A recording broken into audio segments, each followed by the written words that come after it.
So, welcome to Easy macOS Management. I'm Nate Walck. I work on the core automation team at Facebook. So, what we're doing here is we're actually going to be using Chef for our Easy Mac Management. And the first question is, how do I even get started? Like, what's the easiest way to even get going using Chef? And on our repo, I have a very good quick start guide for doing that. So if you're interested, you can do that as we go. If you don't, that's cool. It's always here for later, and the quick start guide will be kept up to date as we continue on. So the first thing we need to know about for managing Macs using Chef is attributes. Attributes are structured data that are used to store information about the machine that Chef runs on, as well as the configs that you want to apply to the machine. So it's like a mixture of both the current state of the machine as well as what you want the state of the machine to be. So let's assume that no one here has any Ruby knowledge at all. There's two major data structures you need to know about to use our cookbooks to manage macOS. And they're very basic data structures. They're in many other different languages as well. But let's go over those a little bit. First one is hashes, which are known as dictionaries in other languages. And there's arrays. And arrays are just a list of information. So hashes are key value pairs. This is how you assign a value in a Ruby hash. Let's step through what's happening here. So in attributes, you have this object called node, and that's where all the data, all the attributes are stored. And here we're saying node at the default level, and then we're going to assign something to that. The details about that don't really matter. Just remember node.default, that's what you always use when you're assigning attributes. So here are square brackets, and this is the key name that we're setting. And they always just go outside of the actual name of the key. And in this case, we're using a key name of key, which is in single quotes, and that tells us that this is a string. This could be in double quotes as well, or it could be a variable which contains a string, and Ruby will do the right thing, because it will say, oh, it's a value, it's a string, that's the name of the key, and it'll pass that directly in when you're using it. So if you do know Ruby, you can do all types of interesting things with this, but if you don't, it's fine. Just single quotes key, that gives you the name of the key that you want. Finally, we're setting the key to be equal to value, which is also a string. It's in single quotes. And this lets us describe what it is that we want to do on the machine. It lets us say we want this value or this setting to equal this value, and to describe what it is that we want out of our configs. So for instance, my node happens to like curry, so curry equals true, and true here is a Boolean.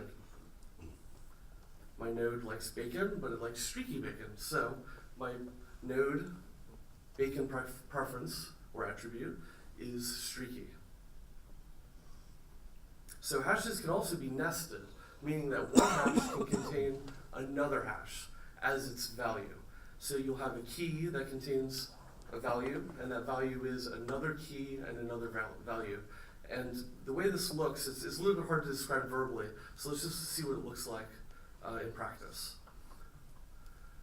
So here we have Tesco and T lives in Tesco. So Tesco has T, and it's true because they do indeed have T. Do they have crisps? Why, yes, they have crisps. That's true as well.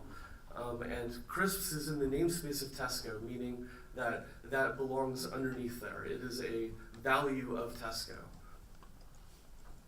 Now, do they have MacBook Pros? As far as I can tell, they do not.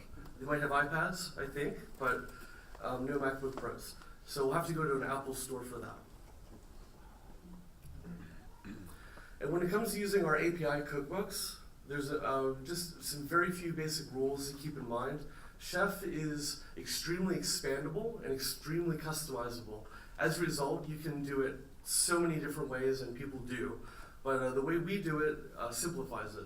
Because when you're working with a lot of teams and a lot of people, having a lot of domain knowledge and a lot of really intricate knowledge that you need to have to do stuff just doesn't work very well. So we try to keep it as simple as we possibly can, for our sanity and as well as for ease of use. So if you're setting an attribute, always set an attribute in a recipe. This is extremely important. Only the person who wrote the API cookbook or has written the API cookbook should use the cookbook name attributes default file. Now I know this file is under attributes. If you're just editing attributes, don't you want to change it in attributes? The answer is no, we don't, because it complicates things. These are used to scaffold the data that the API uses to function, and as well as set same defaults. So if you change stuff here, you'll change stuff across perhaps your entire fleet without even realizing it, and you don't want to do that. And there might be some implementation details you're not aware of, and you want to make sure that you're not stomping on what the author did. So always use the cookbooks as per the README.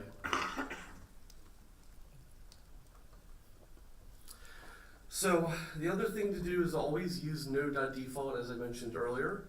There's 6 different levels of attribute precedence you can use, and 5 different contexts for the, or 4 different contexts for those. And it just gets really, really complicated. And when I say it's complicated, this is kind of what it looks like.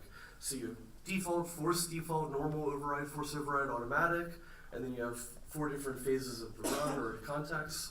And so you have to memorize 15 different possibilities for how one piece of data overrides another. 15. Just don't do that. It's just no. You know, technically that's awesome, but I am not that clever of a man, and I certainly cannot be trusted with that many levels of possible things happening without, you know, thinking through it in detail.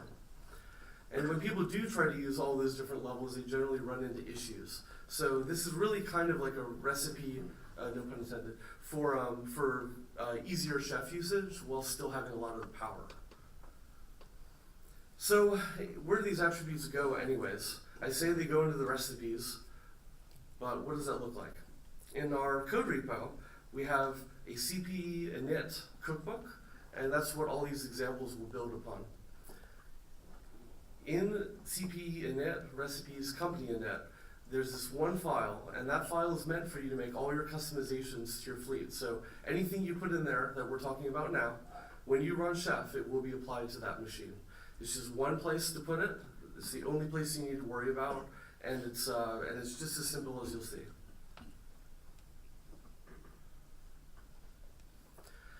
So let's say you need to set the desktop wallpaper for your machines. Here we're setting Colorburst 2 to be the default wallpaper. Let's step through this, because this is a little bit longer, but it's just as simple as those other examples with, you know, Tesco and T and all that. It's basically identical. So here we have a namespace of CPE desktop. This is the namespace for that API cookbook. So when I say API cookbook, it's a cookbook that we have included in our repo. And all you need to know is when you put something, a setting, into this namespace like we're showing here, it will make sure that whatever you said happens. You don't have to worry about the implementation details. You don't have to worry about what actually is running. It just does it. So you can add data to this namespace from any recipe, technically, but generally speaking, if you keep it all in one place, it's easier to look up and find.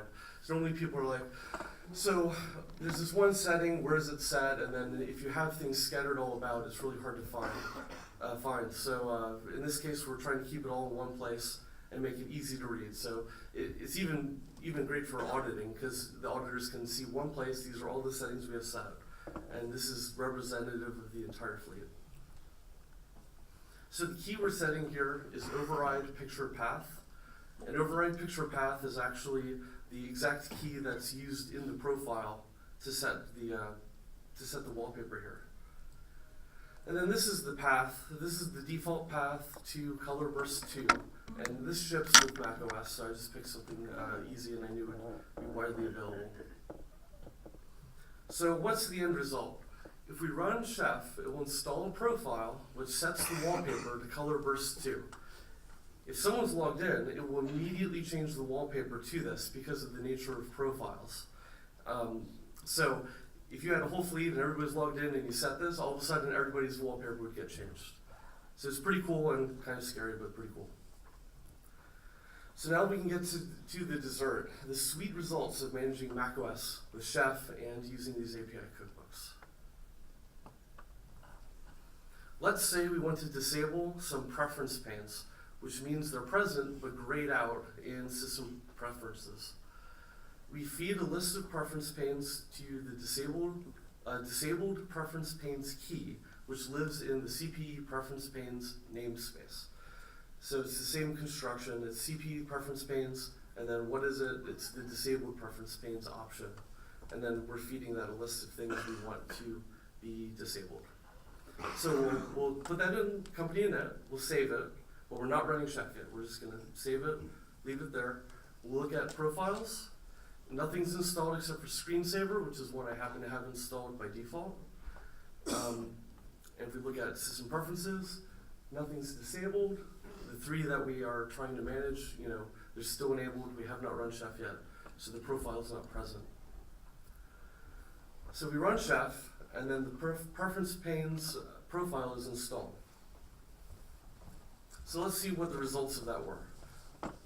As expected, they're now grayed out, and there's this three. It's a little bit hard to see, but it's desktop and Screensaver, iCloud, as well as profiles.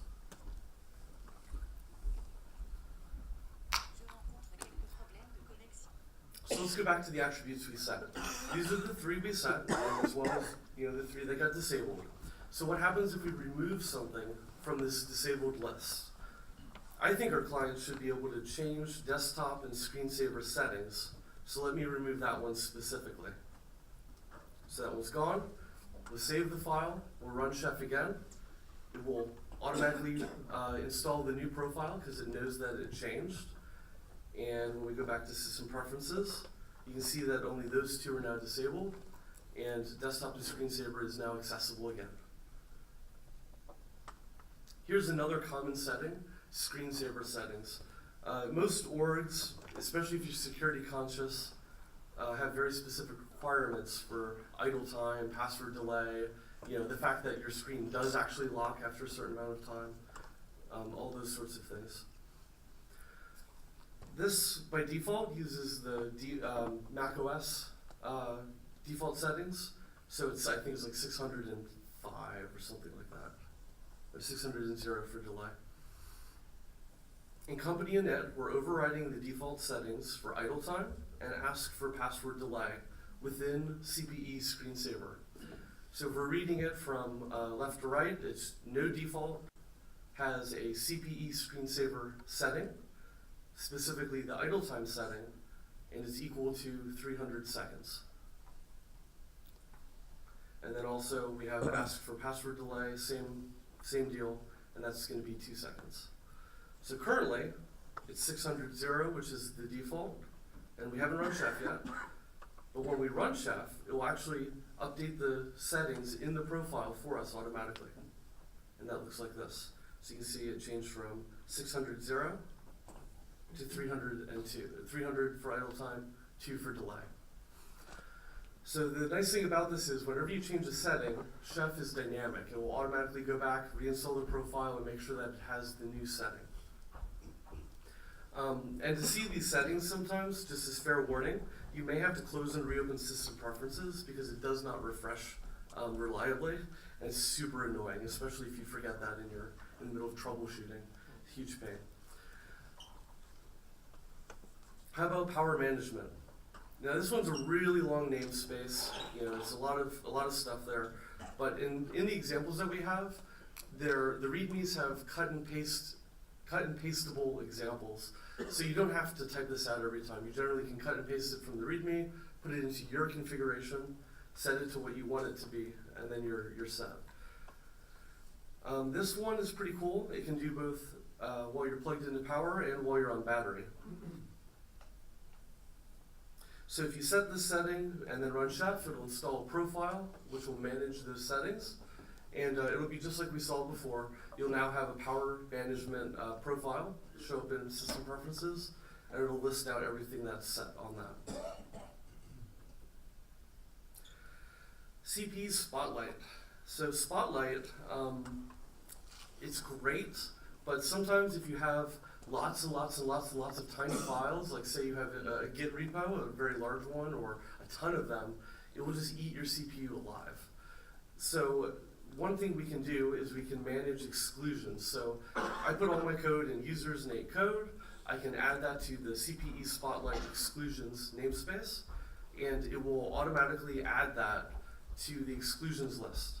So if I save this and I run Chef, and we go into System Preferences, Spotlight, you can see that my code directory is now excluded, and it will no longer eat my poor machine alive.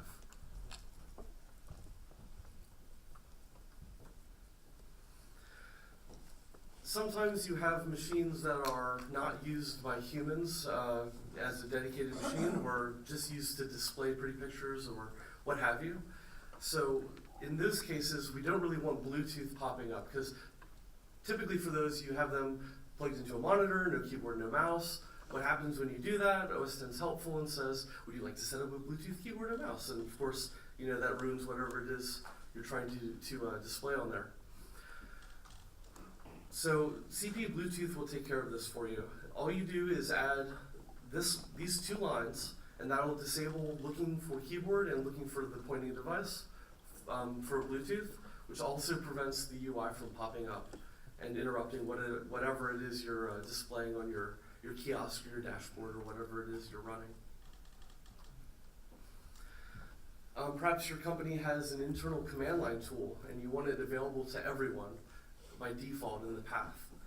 We can add this, we can manage the paths using this namespace here, so it's no default CPE paths D, and anything you add to that is appended to the system path at the very end, and it handles it for you. And if you remove this, if I were to remove this line, it would go ahead and clean up for me in the end. So see, you add a tool, you're using it a while, you decide you're getting rid of that tool or that path, you remove it and it cleans up after itself for you. So you don't have to worry about there being this old stale path for this tool from 10 years ago that only 3 people know even existed. So if I run that example there and then echo my path, you can see it's appended to the very end. That also means it won't stomp on user configurations, which is a pretty big deal for us. If we append stuff to the front, our engineers tend to get very cranky because we've now overridden their tooling that they put into place, and they depend on day to day. So this is a good way to offer defaults that's available to everyone without stomping on the tools that they might use.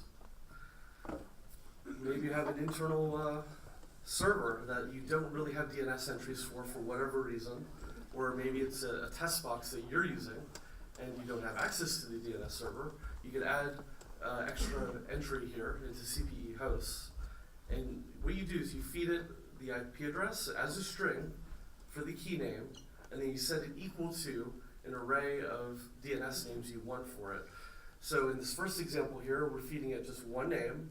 So it will add a host entry that says 1.2.3.4 points to www.example.com. Or if you want to do multiples, the second example there handles that, and that does example.com and example.org. So let's see what that looks like in practice. Say we save the second option on there, and then run Chef, and then we'll cat our hosts file. We have that entry there now, and handily, Chef says, oh, this is Chef managed. So when someone goes in there and they delete that, and then 30 minutes later it's back, they'll know why. It's not. They won't be curious as to what's adding it back. They'll know Chef is managing this. That's why it keeps getting added back. So another really cool cookbook and API cookbook that we have, the CPE LaunchD, and this is exactly as it sounds. It's for making launch daemons. So in this example, we're going to make one for our company, and it's just going to run a script periodically at a very odd time. I don't know why. I kind of borrowed this example from Mike. So to accomplish this, we're going to make a new key called SumScript, and that's going to be the name of the launch daemon. So whatever you feed it, so it's no default CPE LaunchD SumScript, whatever that key name is what CPE LaunchD will use as the launch daemon label and the name of the file on disk. So it expects a hash, and we want to feed it the hash at the all at the same time. So what we're going to do here is this is a little bit of a more of an advanced construction of assigning a hash, but I'll walk you through it. It's not as bad as it looks. It just has a lot more brackets and a couple commas and stuff like that. But here we're using curly braces to indicate that we're setting some script equal to a hash. So if you remember from the other examples, if you use square brackets back on the hosts, that's an array. If you use curly braces, that's a hash. And that's pretty much standard in Ruby and many other languages, in fact. So we have another key value pair that lives inside this hash. For a launch daemon, you need a key called program, because that tells launch daemon what to run. In this case, it's library sumscript.sh. And this matches up with the program key that you would find in the man page for launchd.plist. In fact, every key that we're using in this hash matches up one-to-one with the proper key names from the man page itself. We're going to use a calendar interval here, so that it'll start on the specified date. And once again, this is a hash that we're giving to it. So start calendar interval is the key. We're going to give it a value, which is another list of keys and values. And the reason for that is we need to specify two things, day and hour.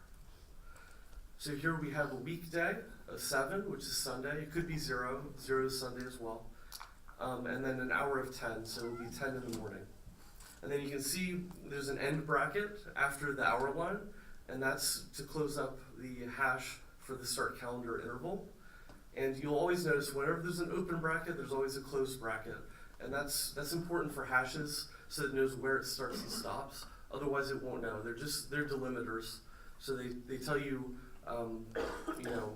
where the data begins, where the data ends.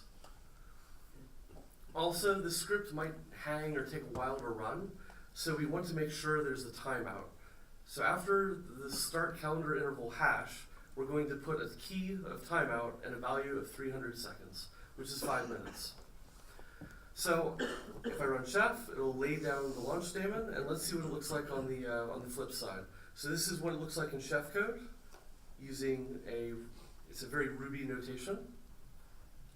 And then this is what it looks like when it actually lays it down on disk. And let's step through this real quick. You can see in the label, some script is right there, and that's the name we used in the label. And you might notice it appended com.os10.devops.chef. And the reason for that is, with launch daemons, it's best practice to have a reverse domain there. So if you don't specify anything, it'll actually be com.facebook.chef. But we've made it so you can customize your configuration and set an organization and set a prefix. So say your organization is square. You could set your organization to square. You could set your prefix to com.square, and it would automatically set this to com.square.chef.subscript instead. In my case, I set it to OS10DevOps, and it's went ahead and taken care of that for me. I don't need to remember to do that every time, because honestly, I'm forgetful. I'm not going to remember that, and then I'll have a messed up launch daemon if I would forget. So we want to make sure that's handled and taken care of for you. The program key is here, and it's exactly what we set it to. It's a key of program, and it's a value, which is a string of library sumscript.sh. Also, the start interval is exactly what we specified. It has the proper key, has the hour, has the weekday, and it's 10 and 7, exactly how we specified. Same with the timeout. So everything is mapped one-to-one. The only difference is just how they look. One is a plist, one is a Ruby hash. But if you look at them side by side, you can see the commonalities between them and what becomes what other thing in plist.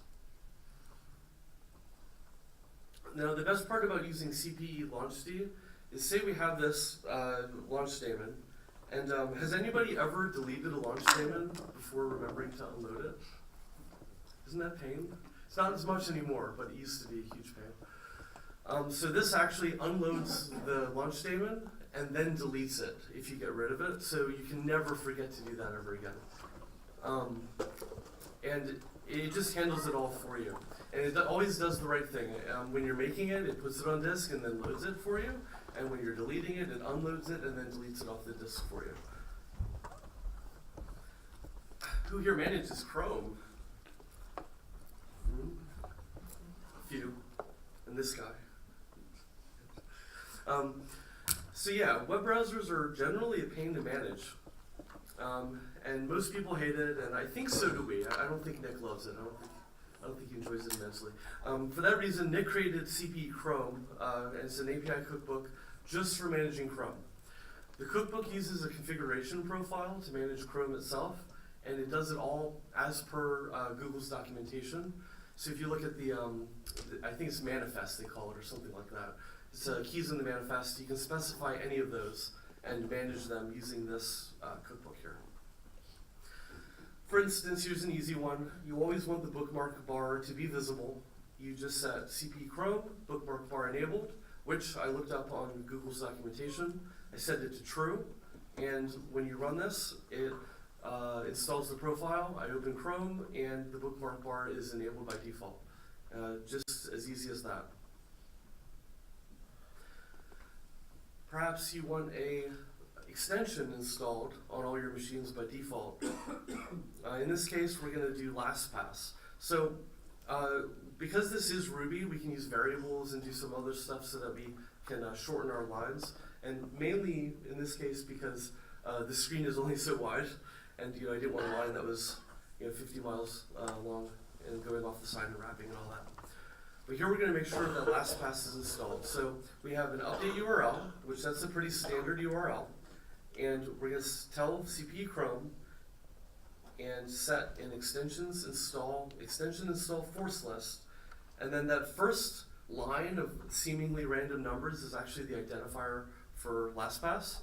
And then the URL we're passing after that is the update URL that should be used for that. So if you were to pass that and then run chef, it would update the profile, add this to it, and when you went and opened Chrome the next time, LastPass would just magically appear inside of Chrome. So the only piece of information you need to get this done is that identifier number. You don't need to know anything else. This cookbook just handles it for you. Perhaps there's a nasty extension that is basically malware. You can also blacklist those using the Chrome blacklist functionality. Once again, you only need the identifier for it, and then in this case it's even easier. You just add it to the extension install blacklist, and now no one will be able to install that, and nobody will be able to mess up your corporate machines with these malware or leak data or anything nasty like that. So quite a bit of progress has been made in the last year. We have a bunch of API cookbooks that were made, both by the CPE team, and then Eric Gomez has made a couple as well, which are pretty cool. I think my favorite that he made, there's two that he made that are pretty cool. One is for managing iCloud, so you can enable and disable all the little bits of iCloud just with one true-false line, just like we saw for some of the other examples. And you can also manage the touch bar using Chef on the new touch bar MacBook Pros. So he has it so that you can basically choose which ones to add or remove by default if you want a standard set on the touch bar for all those machines. But yeah, there's been quite a bit going on. There's a couple other companies I know of that are looking at it, some that are implementing, some that are actively using it, but not too much talking publicly about it. And it's picking up a bit. And we're working to make these cookbooks better and improve and add additional cookbooks for things that we don't support yet. I think a lot of the stuff we have here is stuff that was an institutional need more than anything. So if anybody is interested in this and wants a cookbook that doesn't exist, feel free to go to our GitHub and put in an issue as a feature request, and we can prioritize that and possibly get something made. But yeah, that's the basis of this talk. I kept it short because Nick's going to go long. That's my excuse. But yeah, I'll happy to take some questions and even talk afterwards if we don't want to do questions out loud.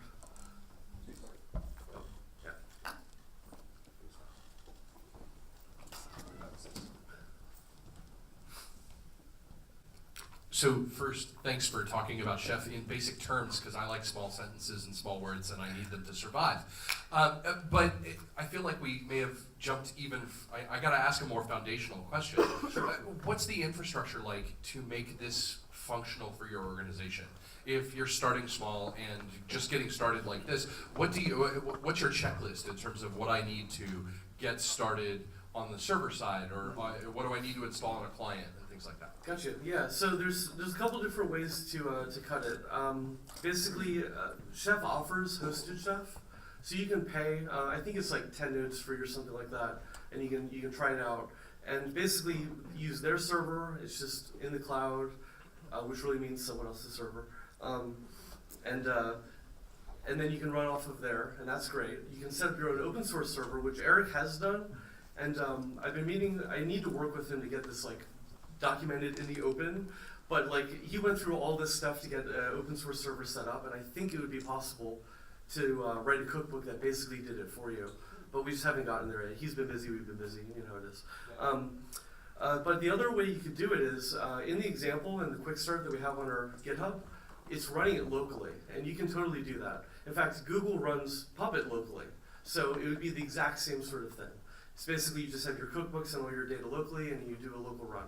So at the bare minimum, you would need basically our repo and a launch statement, and that's probably it. And you could probably get away with doing it just that simple. Plus the scripts that run Chef itself, like the application. Well, yeah, the launch you could just call Chef itself directly. That would be ideal, but it would work.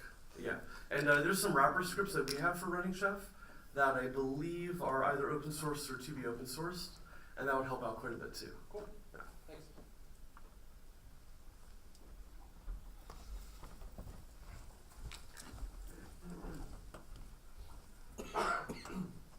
Nate, just to clarify, you said you were running Chef locally on the machines? Yeah, you can. You Oh, can okay. run it locally on the machines. In our example for the repo, the quick start is all local based. And the reason for that is so you can get into using Chef quickly. And it's like this with any service or technology or what have you. There's a huge stack of things to know, right? Like even with commercial products, you have to know, okay, there's a server, and then there's these other bits that I have to know, and there's these other things, and they all build on each other.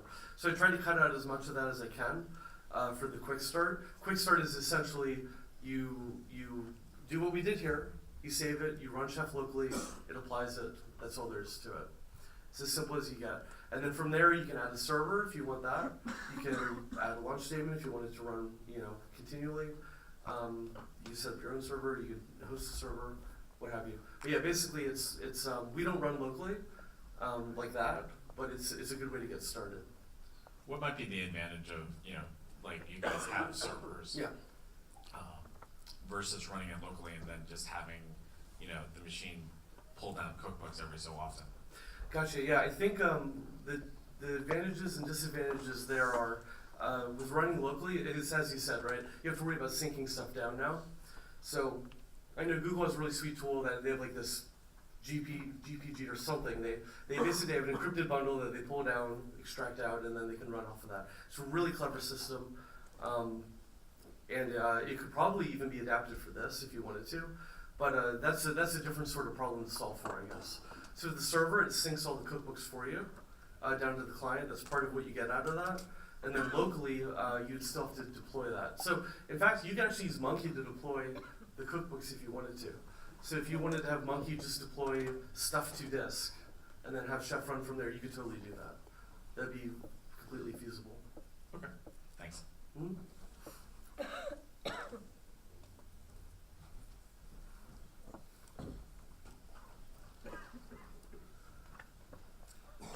You mentioned briefly about the sort of you appended to the end of the path to sort of not interfere with developers' requirements. Could you speak to any other challenges sort of you've faced in adopting Chef within your organization and sort of convincing people that it's not too intensive on the system, et cetera, et cetera? Sure. Yeah. So engineers are obsessed with every single percent of CPU usage that you can have. So it's constantly a fight to make sure that our tools are using as little as resources as possible. But beyond that, yeah, it's just simple stuff like this, you know. It's being kind to your end users. Don't stomp on their defaults. Don't do things that will possibly mess up their flow. We're very mindful of all those things, and for a reason. Now, there's sometimes you can't avoid it, like say there's Git vulnerability. They still get cranky, but at that point we have security backing us up, so it's all happy, at least for us. But yeah, I think it's mainly just thinking of it from their perspective and thinking, if I were to run this update, would it screw me up? Would it mess up my workflow? And if the answer is yes, you should probably figure out a different way or a better way to do it that's not going to hurt them as badly.